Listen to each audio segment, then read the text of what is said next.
Yes guys, welcome back to another video, and today what I'm going to be talking to you about is how to make and sustain changes.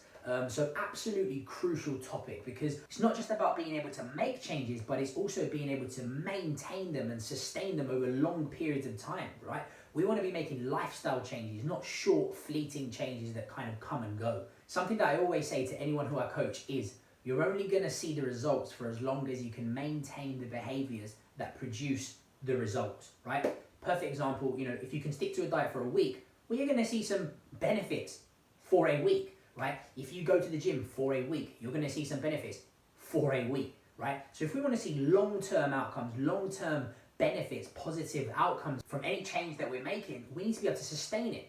And for this, I'm going to bring you to what I call my criteria for change, a very simple 3-point checklist to check if you're on the right track, or if you need to go back to the drawing board and reassess the change or changes that you're going to make. And well, the reason why this is so important is there's this kind of myth out there that people struggle to make change.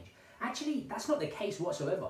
The vast majority of people do successfully make changes, but unfortunately, the vast majority of that vast majority struggle to maintain those changes and end up regressing some point down the line. If you look at weight loss, dieting, going to the gym, whatever, the majority of people do manage to engage in those things, but not long term. So anyway, my criteria for change.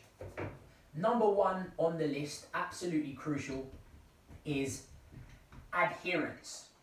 Adherence, okay? So nice and simple.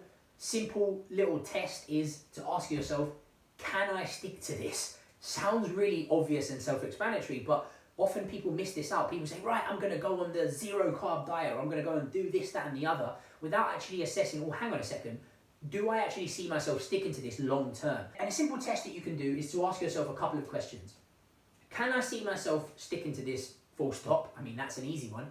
Can I see myself sticking to this in 6 months' time? Can I see myself sticking to this in a year's time? Or even, can I see myself sticking to this for life as a lifestyle change, right? Now, obviously, this doesn't have to just relate to diet and exercise and well-being and whatnot. It can be anything in life. So nice and simple. Test number one, can I stick to it long term? Do I see myself being able to maintain this? So number two then. Number two is tolerance, okay? Or preference, however you want to look at it. Tolerance. Can I tolerate what it is that I'm going to implement? Or do I prefer it, right? Because preference can come into it. If we're talking about diet, if you're forcing yourself onto a diet that you really just don't like, that's not your preference, your preferable way of eating, it's not really going to last, right? Or tolerance, because there are some things that, might not be what we prefer, but are probably quite good for us, and it's probably quite wise that we engage in them, for example. So what could you tolerate, right? What is the exercise, as an example, that you could tolerate, that you dislike the least, if that's the case? So, and each of these kind of snowballs into the next one. If you don't like it, or if you can't tolerate it, you're not going to stick to it, right? So each one cascades into the next one. So can I stick to it? Do I somewhat like it, or can I tolerate it at the very least?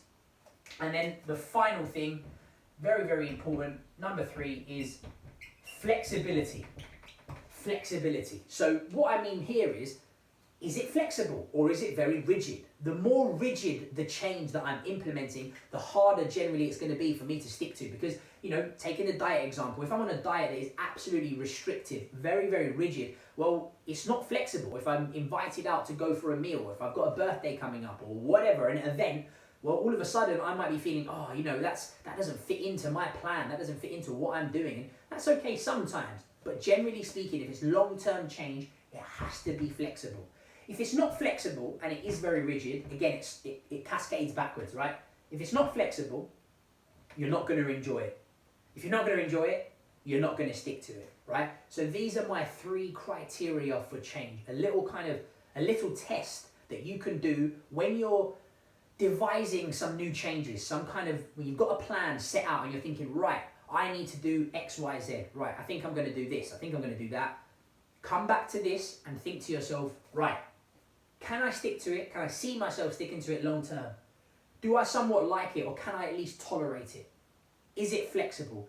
If the answer to any or all of these is no, it's back to the drawing board, reassess the change and see, right, okay, how can I mold this change in a way that I can stick to it, I don't hate it, I can tolerate it to a certain degree, and it's somewhat flexible. It allows me to have a life, to not be miserable, to not be boxed into this rigid change and structure that I just don't like and I can't wait to rebel against, right? Because that's what happens.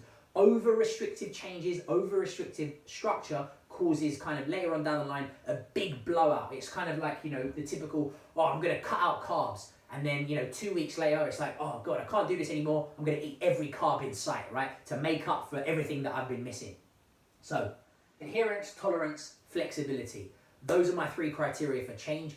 So that's the end of today's video. Hopefully you found it somewhat useful. If you have any additional questions or I can support you in any way with your making and sustaining changes, please don't hesitate to reach out. Other than that, hope you found it useful and see you in the next one.